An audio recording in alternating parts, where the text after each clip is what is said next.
జై మురుగన్. హలో అండి, అందరికి నమస్కారం.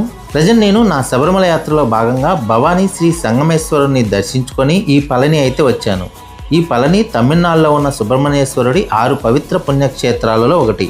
ఈ ట్రిప్లో నేను ఈ సుబ్రహ్మణ్యేశ్వర స్వామి 6 పడవీడి అయిన అన్ని క్షేత్రాలని దర్శించుకోబోతున్నాను. వాటి వీడియోస్ అన్నీ కూడా మన ఛానల్లో వస్తాయి.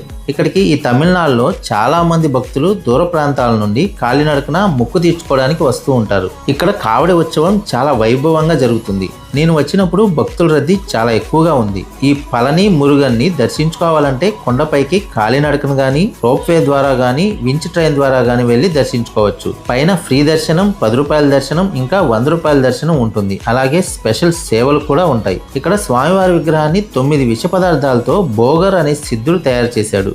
ఈ పళనిలో ఎన్నో రహస్యాలు ఉన్నాయి. అవి కావడి ఉత్సవం గురించి, ఈ నవపాషాణ విగ్రహం గురించి, ఇడుంబన్ అనే రాక్షసుడు గురించి, ఇలా చాలా విశేషాలు ఉన్నాయి. అవన్నీ నా ఫుల్ వీడియోలో చాలా అద్భుతంగా ఈ ఆలయాన్ని అంతా చూపిస్తూ మీకు ఎక్స్ప్లెయిన్ చేశాను. ఇంట్రెస్ట్ ఉంటే ఒకసారి చెక్ చేయండి. అలాగే ఇక్కడికి ఎలా రావాలి, ఎక్కడ స్టే చేయాలని కూడా ఎక్స్ప్లెయిన్ చేశాను. మీరు కనుక ఇక్కడికి రావాలంటే ఆ వీడియో మీకు ఖచ్చితంగా హెల్ప్ అవుతుంది. నెక్స్ట్ నేను ఇక్కడ నుండి 40 కిలోమీటర్ల దూరంలో ఉన్న పాతాళ శంభు మురుగన్ టెంపుల్ కి వెళ్తున్నాను. ఆ టెంపుల్ గురించి కూడా ఫుల్ వీడియో చేస్తాను. వీడియోని లైక్ చేసి మన ఛానల్ని సబ్స్క్రైబ్ చేసుకోండి. మీరు ఎప్పుడైనా పళని టెంపుల్కి వచ్చారా? వస్తే మీ అనుభవాన్ని షేర్ చేసుకోండి.